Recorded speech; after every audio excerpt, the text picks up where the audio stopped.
I'm the Channel Development Manager at Westcon and look after both vendors. Just a quick one, there were subway vouchers that were supposed to be emailed to you. Unfortunately, there was a bit of a glitch, so those will be sent out post the session.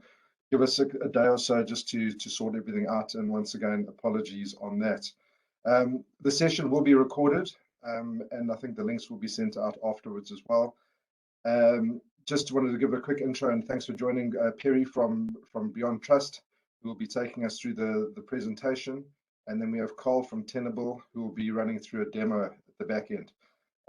We have a Q&A window, so please feel free to jump in any questions there. We will try and get to them at the end of the session, but if not, we will contact you directly, or please feel free to send me an email on the back of the session and we will get back to you. With no further ado, I'd like to hand over to Perry Chu. Perry, all over to you, mate. Good afternoon. It's quite early morning on my side, but yes.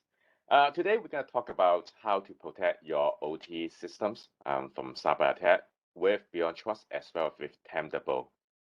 The reason for that is we do see an increase in the OT environment attacks, and I think there's a mindset that from the last year, we do have a lot of field opportunity or customer that actually raise their concern on their OT environment.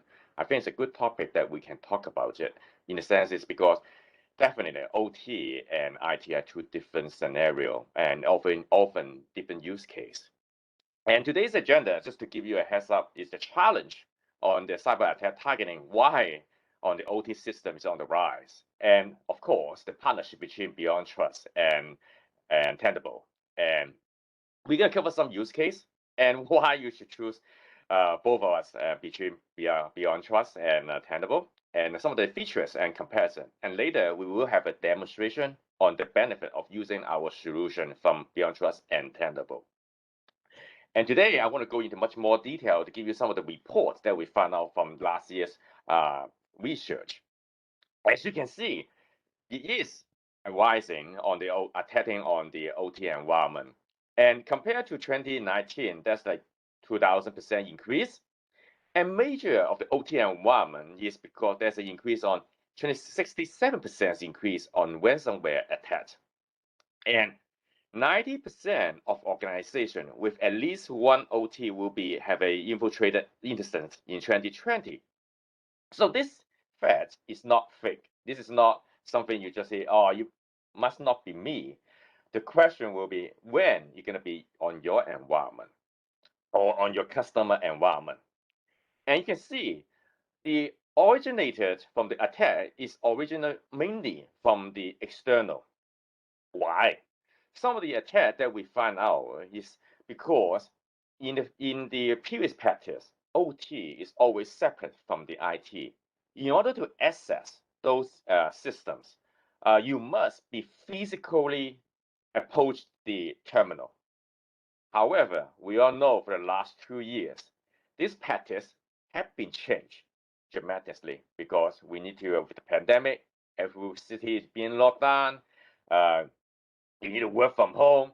Even as your employee, you won't be able to access your system from your office or data center or even your production environment. So that's why the OT environment have an increased cyber attack instance in the rise. And also you can see the lead attack factor is actually because of the stolen credential. And also with vulnerability and even with some small on brute force. The reason I think that one of the when I engage some of my customer, you would be surprised what I heard on their OT environment. A couple of things that really concerns me. First, they don't have any practice on security, cybersecurity, because they think their environment is waterproof, no one can access it, right? So they don't have any compliance practice. And a few things that really also bring me attention is a couple of things I think you may want to talk about is, are they using shared credential? Mostly, yes. Have they have any practice to change their password? No, they don't have that kind of practice. And are their system is outdated? Yes, I see systems still running on XP, or even the best will be Windows 7. And if you have seen something on Windows 10, you'll be so lucky. And one of the craziest I see is they don't even have they're all IP accessible, but there's no IP with like DNS, even AD to control their credential. So that means when they use password, it's always going to be the same account and always be the same password. When you have thousands of systems that you have no centralized management systems that is in place. And of course, that's become the good security hole that you can see. Remote access become the key attack factor. And they try to, from the Florida city water surprise that we heard from last year, and some of the, even for the nuclear plant to get hacked, all because they used to be a internet disconnect environment. Once you need to provide internet access, that become a concern. And when you look at the historical figure, you may get aware that yes, last year we may have an increase on cyber attacks on OT systems, but that was not the first year we have that kind of instance. You actually can trace back to 2010. Oh, the name Red October that actually bring up the movie The Hunt for Red October to me. So you know this is not something fake or fictional. Okay. I think this is a really good diagram to let your customer or let you know why the IT and the OT are two different um, environment. You can see in IT, which we all really familiar, we all have different security patterns on the cloud, on the workstation, on the data center, on the mobile device, on your infrastructure application, or even your DevOps automation. I mean, everywhere you go on the IT, it's always have security being in place when they deploy it. You always can hear like different system like vulnerability scanning, access management, password management, compliance. However, once you go into the OT, it seems it's much more simpler because it's all production line, it's all mechanic, and when you go into the four, it's just a simple logistics, right? So you can see a lot of environment doesn't have any security monitoring, any patches to make it more secure because you're talking about Moses machine. But however, any machine running on different operation systems, there's a credential, there's an account and password that's associated to it. And when you need to provide internet access or connectivity to those systems now, that becomes something that people didn't put that in mind. And that's why you see a lot more cyber attacks onto these OT systems. Now, I'll pass the time to Carl. I also, as Paris pointed out, the issues we face on a OT network are, well, one of real lack of visibility. So understanding what assets are there, what state they're in, is generally handwritten notes that somebody might have written down in a log and put into a drawer, and the reality is that's as far as it gets. So the idea of a CMDB or getting that central visibility of all their assets, it's just not there.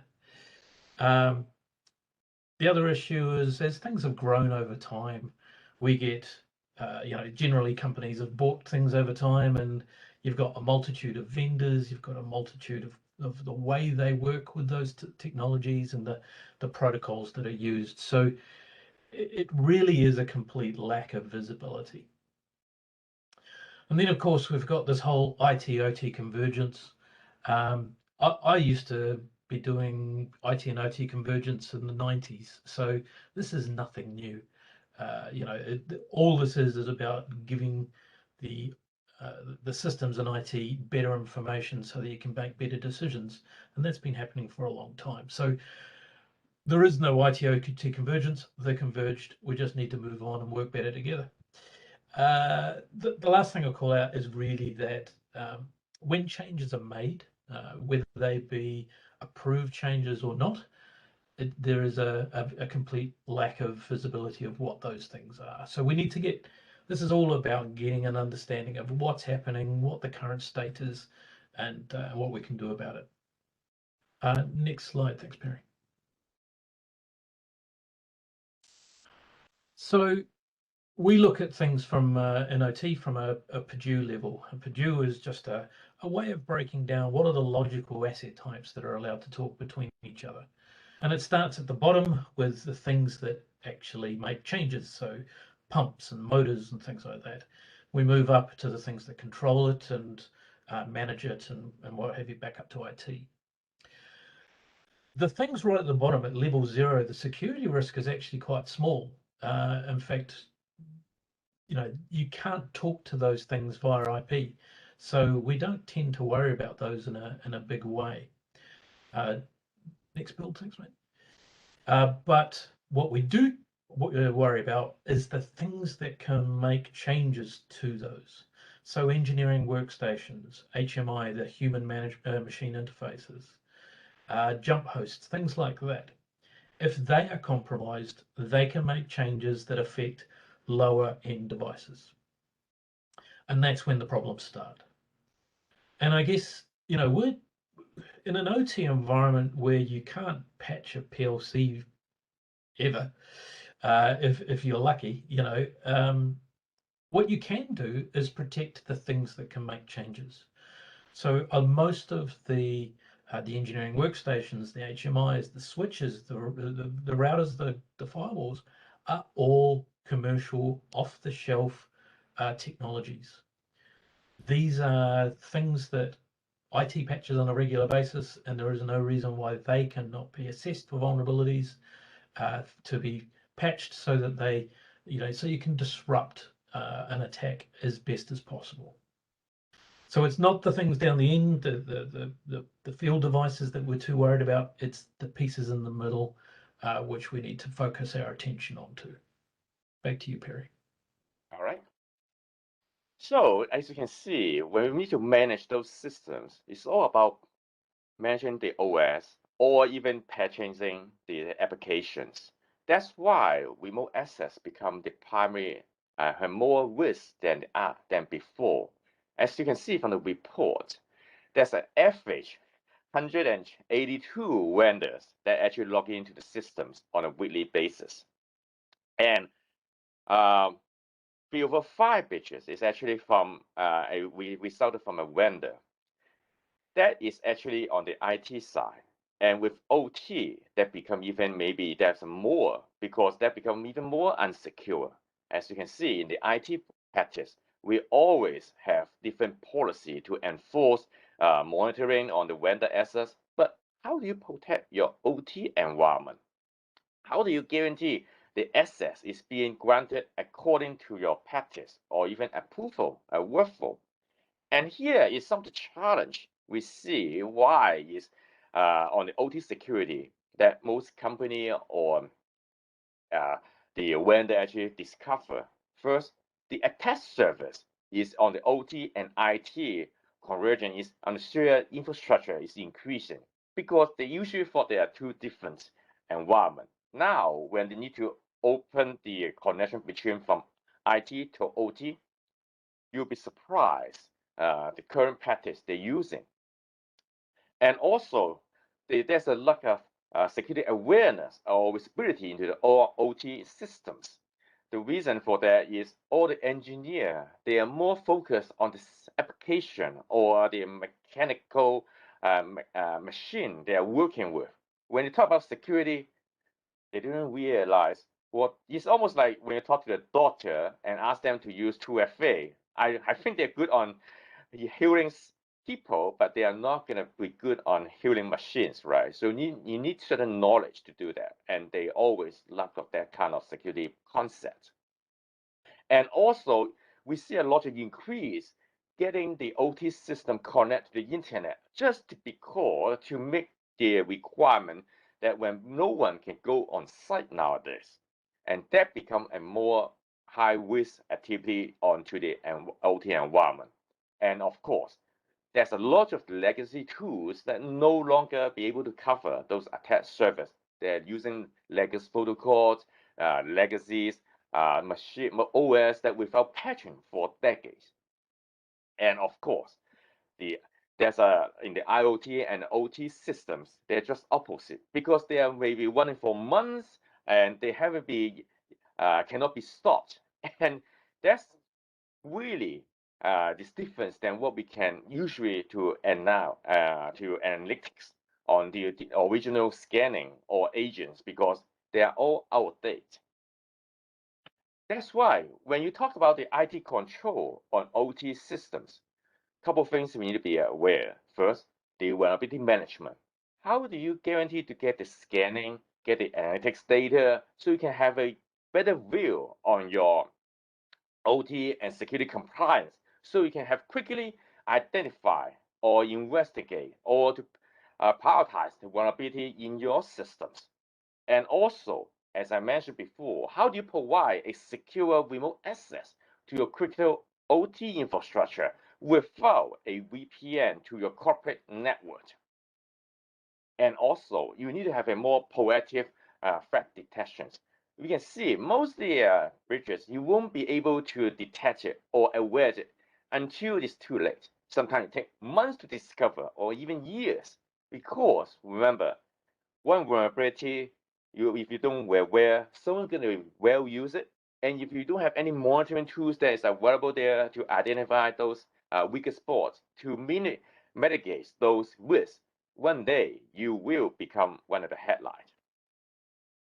And in order to provide secure remote access, there's a couple of things to do it.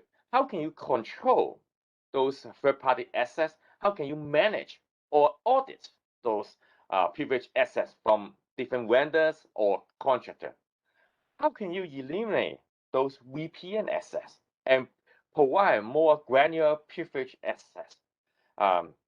One of the reasons why is saying that VPN is not secure because as a service provider, when you provide a VPN, that means you're letting someone's machine to connect to your internal network, which you have no control. Have those systems been patched? Did they have the latest virus definitions?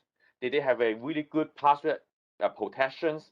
And all this, once those machines being connected to your network through a VPN, that means your environment could be compromised because you don't know what the systems is.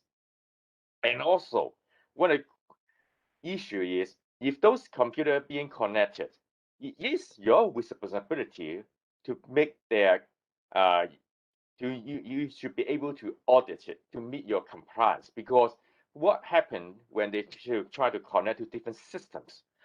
Did they have any file transfers? Did they uploading or downloading any patches to your systems? Those activities, if using traditional VPN, is pretty hard to keep track of. And also, for you, once you cannot keep track, that means most likely you won't be able to put reports on it. And of course, how do you discover those privileged credentials?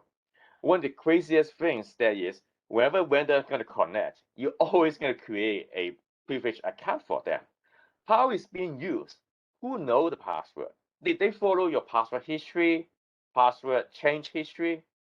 Most likely, who knows, right? But how do you protect those credentials become a really troublesome? Sometimes it's really even hard to keep track of those accounts being used. And if we can provide a solution that you can, without compromise the security of your credential to the vendor, that make you easier or to manage and more secure. And some of the features that you should think about how can you protect your OT environment is you should, instead of using legacies legacy protocols, you may want to think about, is there any agent-based connectivity to those devices, how can you remove VPN access to any of those networks? And of course, the latency.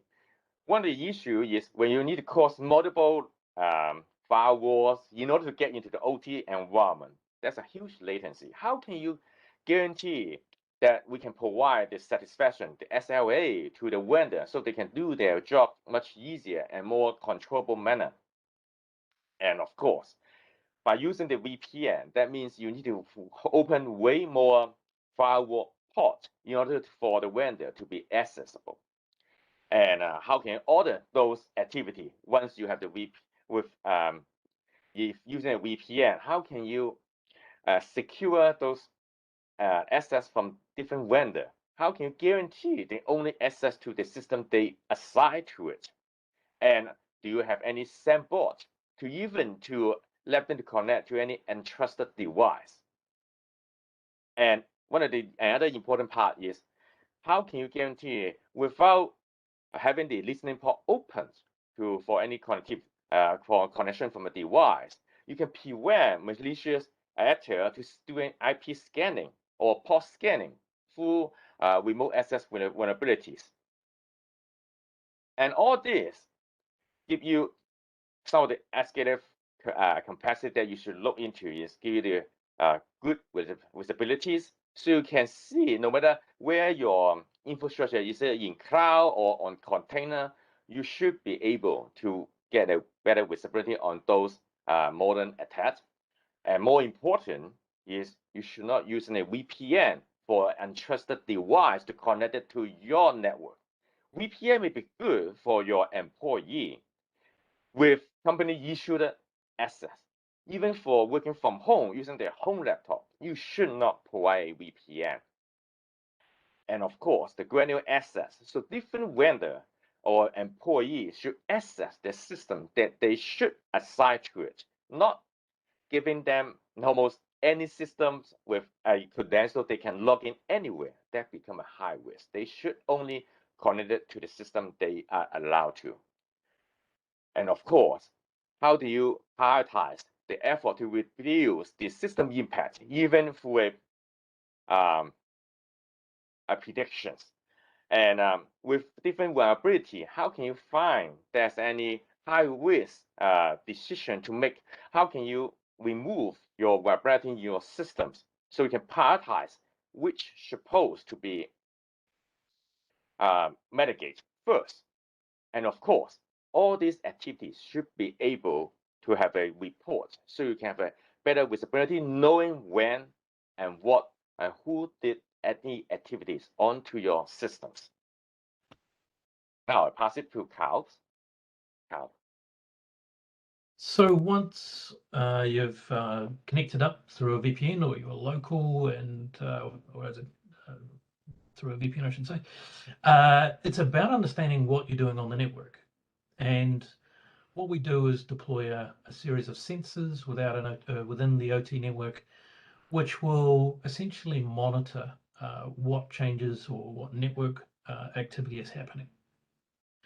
We then have policies which will trigger based on events, things like bursts of activity or unapproved changes and things like that.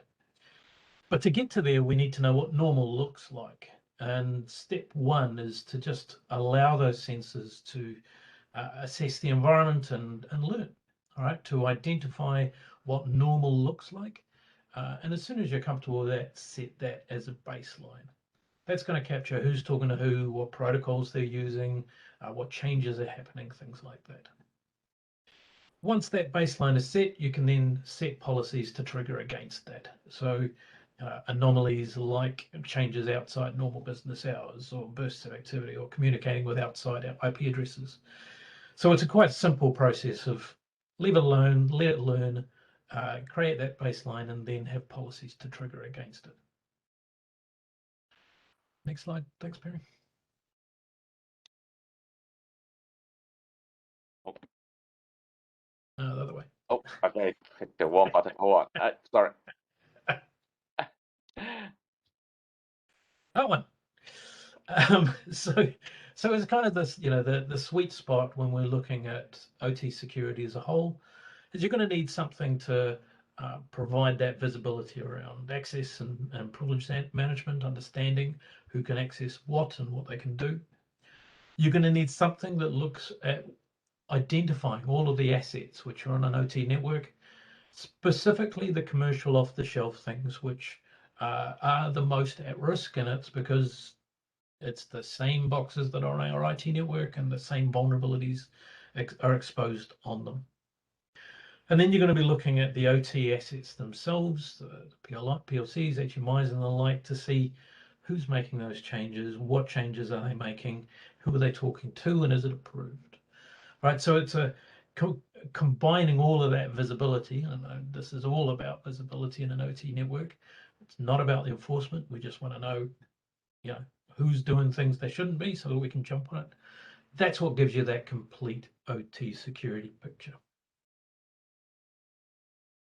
And that's why we came into a partnership between Tenable and BeyondTrust. It's better to work together because I can see BeyondTrust and Tenable enable all organizations to have a close their security, cybersecurity exposure gaps with contingent threat detection, vulnerability management, and highly secure remote access for IT, OT, cloud, and different platforms that we can connect.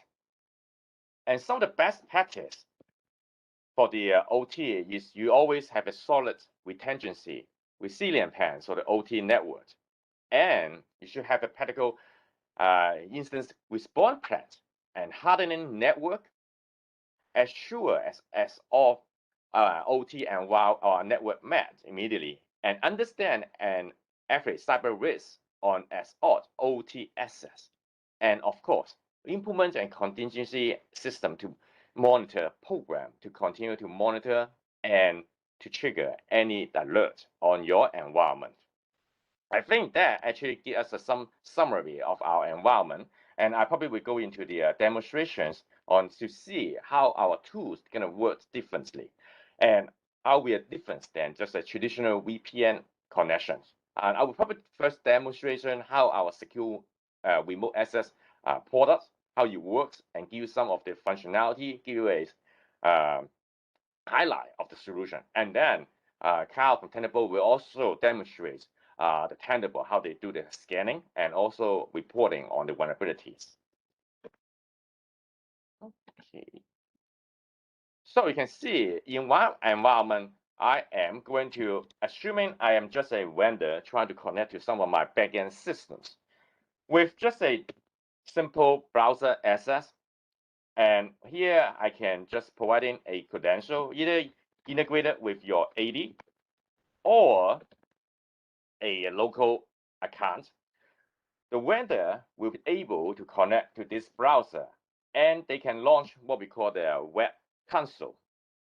A web console is just a interface that listed all the systems the vendor can access through different protocols, like our traditional jump, RDP, even by using certain application approach. That means instead I have full access to the application, the desktop, I could only assign them to certain application.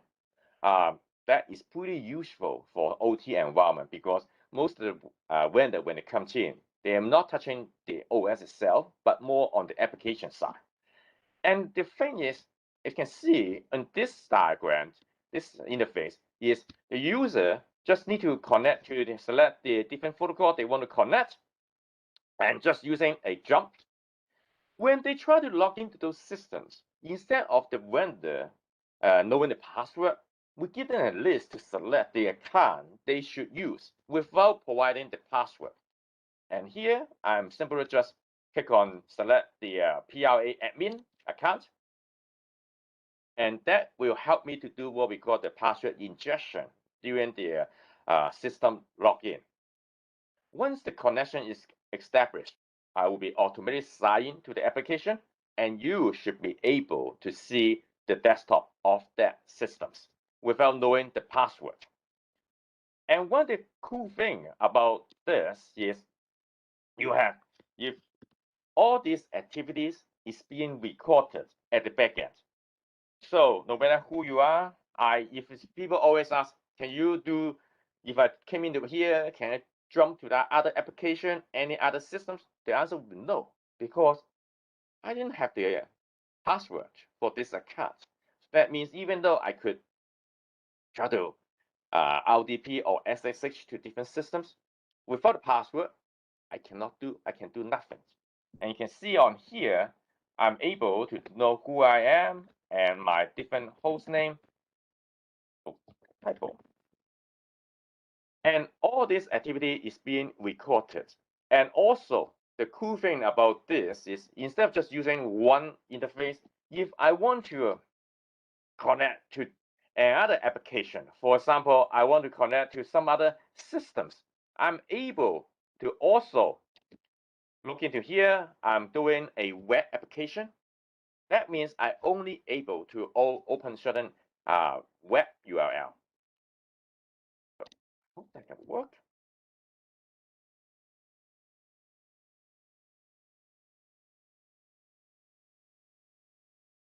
When it's running, I will also show you one of the coolest thing about this is I would call it more like a collaboration tools. For example, when your vendor is actually connecting, doing their work, what if you want to know who is actually connecting, who is actually doing what?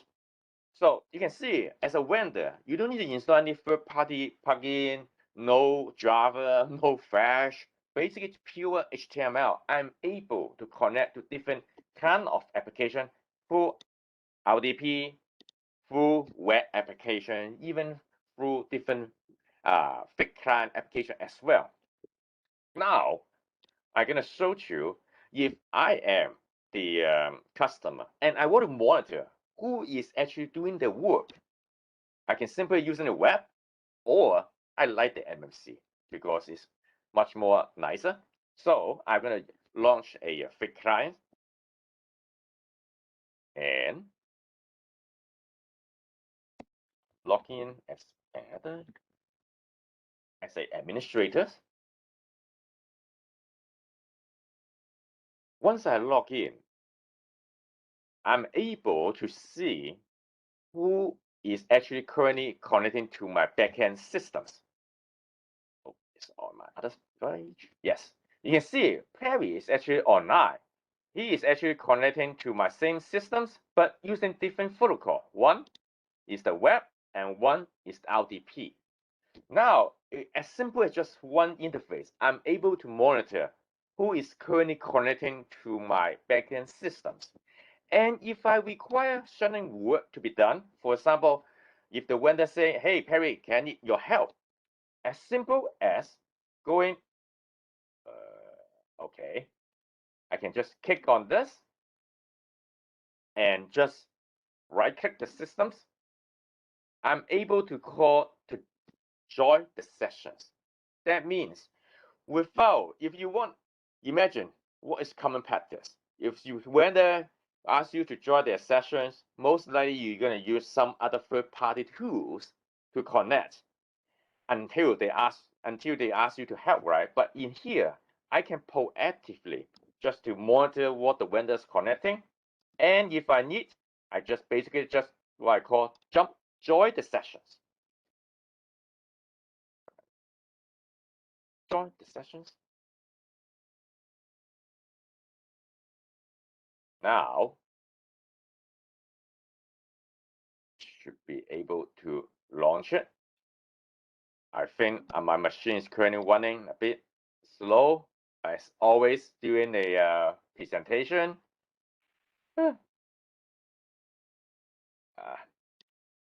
Yeah, it's quite slow right today. So give me a second.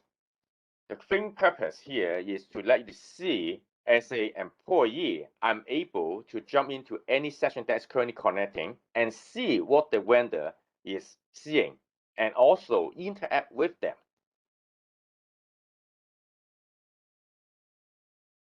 Wow.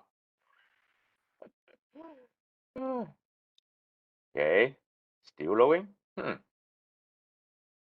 Yeah, but at least that gives you some idea that I'm able to accomplish. And the other good thing about this is all these activities is being recorded. So later, once this session is done, I'm gonna do my sharing. And if you look at the, trying to minimize a little bit, move a little bit, and I also going to go into the app. This is the page. Remember, this is what the interface the vendor is currently looking in. And I am, as an employee, I'm able to monitor what they are seeing as well. So, but also I'm able to control their screen. So if I go into the mouse click and trying to control the open the Chrome, you get the idea. So basically, not only I can see the sessions, I can interact with the vendor at the same time on the same sessions. So if they need any help, you can help them to do maybe file uploading, maybe they need additional password to certain accounts, that you can help them at the same. And the other important thing is once this session is completed, I am trying to close it and log out. I'm gonna open another browser. All these sessions is being recorded at the back end, so you can always trace back. Now, log out. Let me see if I can close all these sessions, trying to lower some of my resolutions. Let me log out as this guy. I'm gonna connect as a administrator.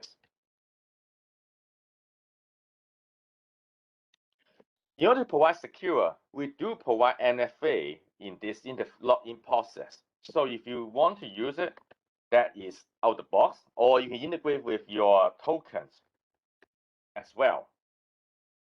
So once I am at the administrator log into this page, I'm able to run any report when who have connected this system before and all the activity is being recorded. Okay.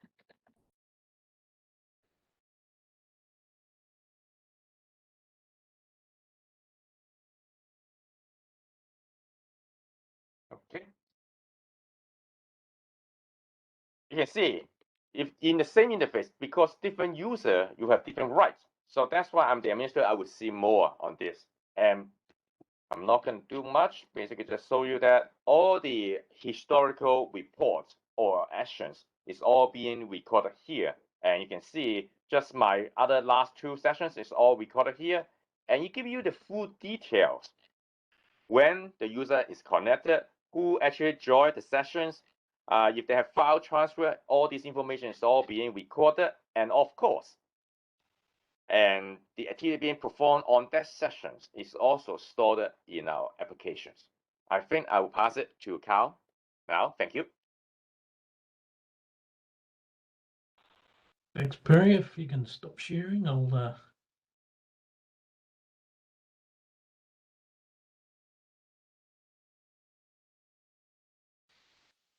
okay. Thanks, everybody. So this is Tenable OT. Tenable OT is a specific technology that came from a purchase of a company called Indigy. It is designed specifically for monitoring and assessing OT environments specifically in a very safe way. That is the big thing with OT networks. It's all about safety. It's not availability and the likes. They just want to make sure nothing bad happens in the process. So what we're going to take you through is just a couple of examples here of how you would use it. Firstly, whenever we put in this, it's about inventory, right? It's about the assets. So understanding what assets are in the environment and to get a real detailed understanding of those is really important. So let's have a look at this PLC here. Who knew that? So Indigy, the company we purchased, we're an Israeli company, and they're Star Wars fans. Who knew? Anyway, what it's going to tell me is the new IP addresses that were assigned against this, the vendor of the PLC, and more importantly, the model number, and we can actually get right down to the family and firmware version. Now, this is important when we're doing vulnerability side of things, because we are not, and I want to repeat that, we are not going to be scanning this PLC for vulnerabilities. And that could give it unpredictable response, and we don't like that in the world of OT. So the whole process here is we're going to look at the family and firmware version of a specific model of PLC, and we already know what they're vulnerable to. That's the beauty of OT environments. So if we can get down to that firmware version, I can actually at that point expose, well, these are the vulnerabilities that this version of firmware on this family and this model are exposed to without having to scan it. So very, very safe. We know the current status of this and that it's currently stopped. And we know information about where it is and things like that, and where in the Purdue level this sits. And that's important when we're starting to build out my policies. I can also walk the backplane of where this PLC is housed to actually understand what else is housed in the same chassis. So I've got COM cards, so IO cards. I've got a couple of PLCs, and I can start to look at also what I've got in the form of free slots. That's kind of important because when we look at technologies which are passive only, right, they're listening to the network only for communication. If it's an IO card that doesn't talk IO, it doesn't talk IP, it's only going to be talking to Purdue level 0 assets. We're not going to know what that's there, right? It's not talking on the network. I'm never going to see it. Likewise, if there are free slots, there's nothing here talking, therefore I can't see it on the network. But because we've got the ability to walk the backplane and actually start asking queries in a very safe and simple way that it understands, we can actually start to build this out. Likewise, we can start to understand what ports are open, any vulnerabilities that are exposed on this piece of kit, any events which are actually happening on that. And those events could be network-based events, i.e. attacks, things like that, or it could be SCADA events, you know, there's changes being made, or the services are being started and stopped and things like that. So we can start getting a picture of what's happening for this asset. I can also start looking at who it's communicating to, because we're capturing every single packet. We can see that that PLC that I talked to was actually being talked to by multiple other assets, whether they be engineering workstations or the like, and I can look at any individual one of those to see exactly what protocols they were using, when it was, things like that. What we can also start looking at is the attack vectors. So what I can do is understand if I was going to attack this asset, how am I going to do that? Right? What's my weakest link upstream, which is going to expose me to risk? And it turns out that engineering workstation number 8 commonly talks through to Rogue, and this has vulnerabilities on it, which expose it to threat. And I can start working back the chain to identify, you know, where are the holes that I need to plug that are simple, right? I want to disrupt an attacker if they get in. So let's plug these ahead of time. And I can even start to look at code revision. So what changes are being made, and we actually decode the ladder logic to identify, you know, what's actually happening here.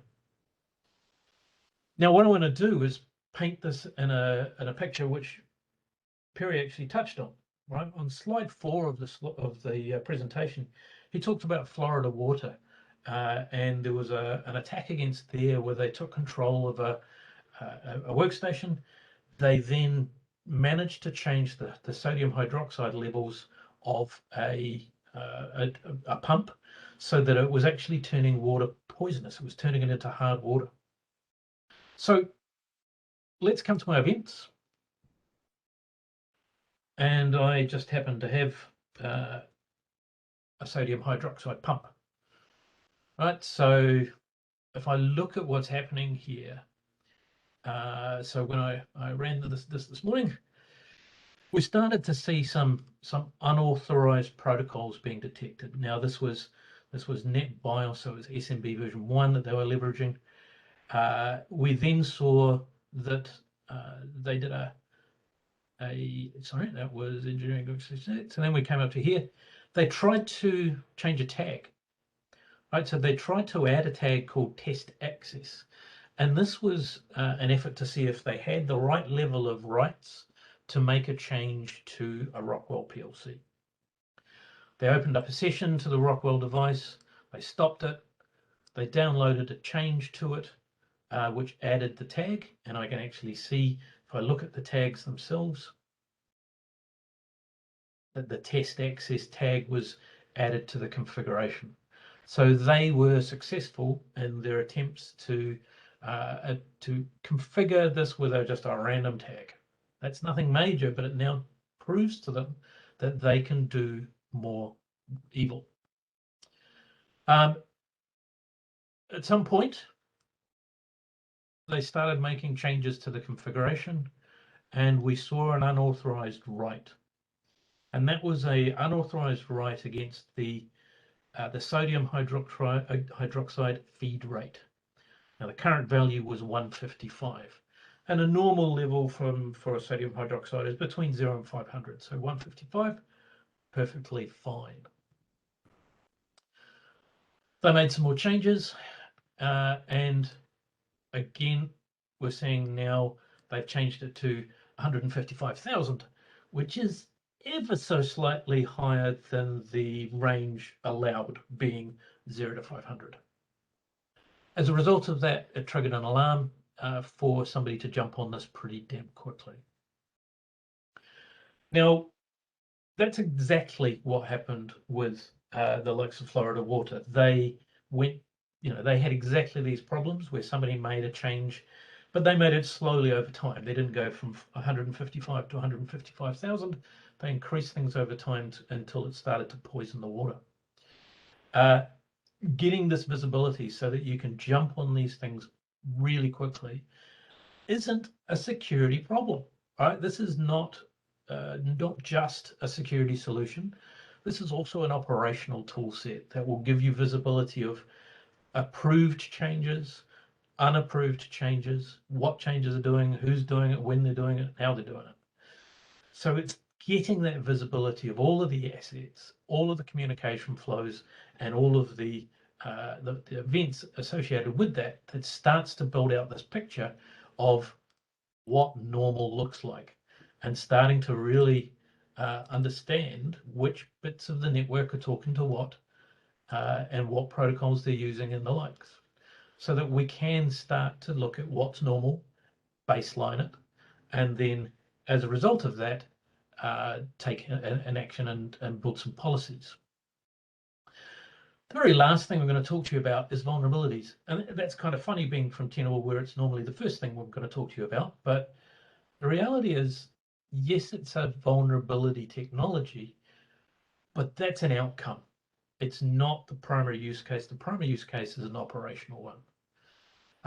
It's going to give you what you'd expect from a vulnerability tool, i.e., here's the problem, here's the issue, here's any resources which are going to be useful for you. It's going to include what we call vulnerability priority rating. This augments CVSS, the Common Vulnerability Scoring System, with information about that vulnerability and its likelihood that it's going to be used within the next 28 days. Now, this one, if we base it on CVSS, is a critical vulnerability. But the reality is, we're seeing no recorded events. It's completely unproven. It's dead old. So although the product coverage is very high, otherwise, other than that just means that it's available against multiple versions and things like that. We're downgrading this from a critical to a medium, right? So it gives you a bit more context, specifically in an IT and OT converged space, where we can start telling you what are the things you should be prioritizing based on real world threat activity, not just based on a theoretical risk impact score that CVSS gives you. I think I'll stop there. So we've got a bit of time for Q&A.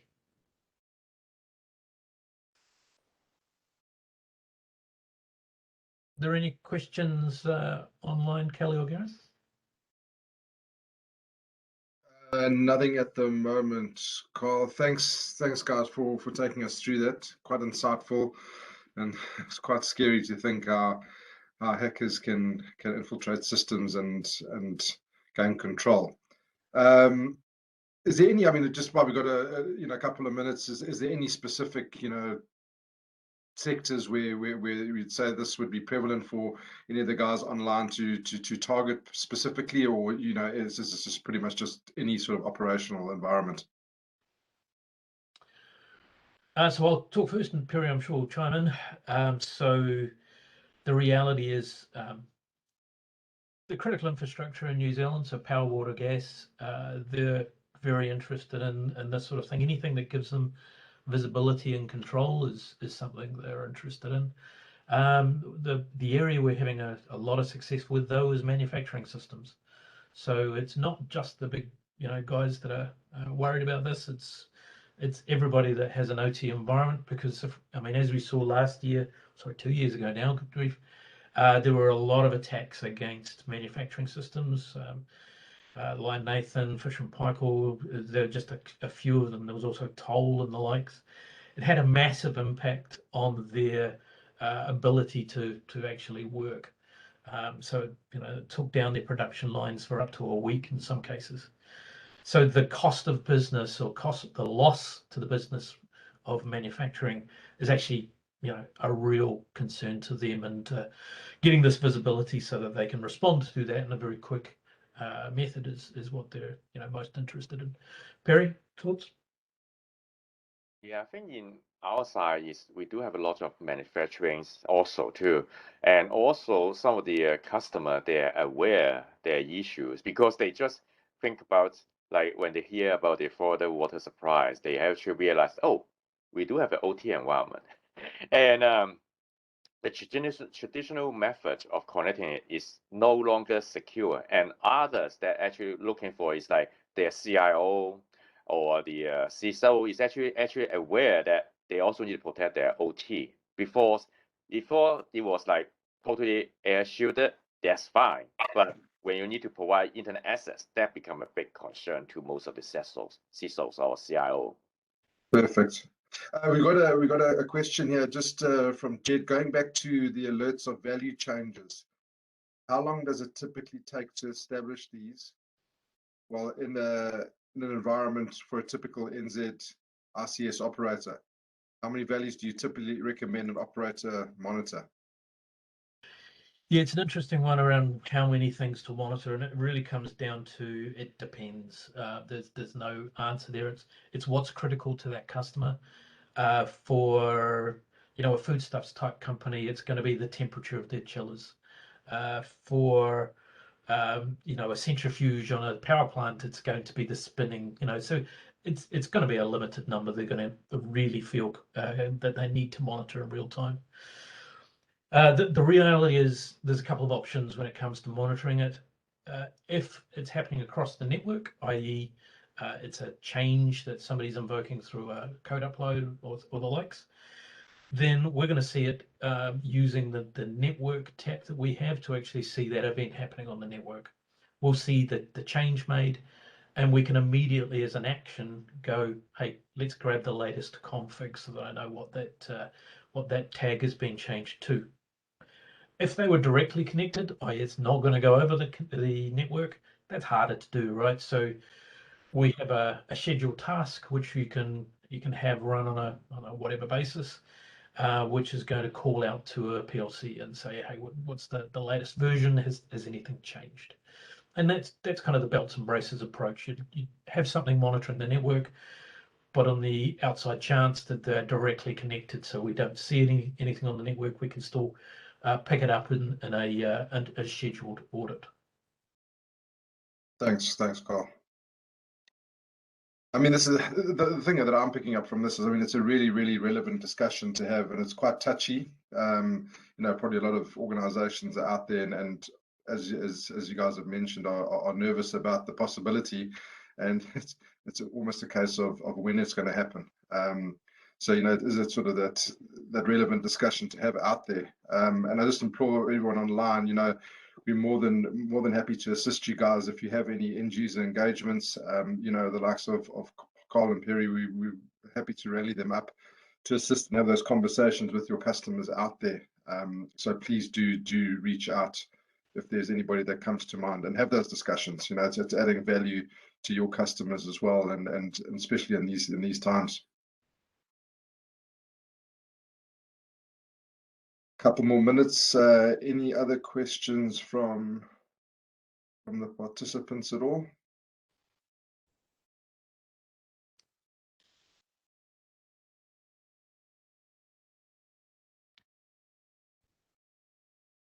All good. Just like to say thank you for putting up with me drinking this orange rubbish that's keeping me slightly healthy while I'm trying to keep my voice going.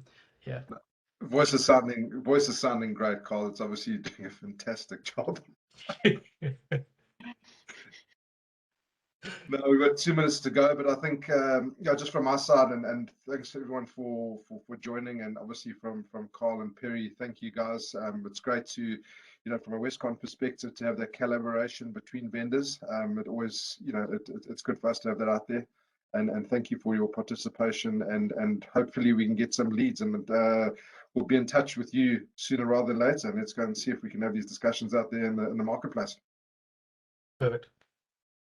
All good, guys. Thank you very much. And as Stu's mentioned, this is being recorded, so that will be sent out, and also your vouchers are en route as well. So enjoy Subway later in the week. Apologies again for the delay. Thanks a lot, and have a good day. Thanks, everybody. Thank you.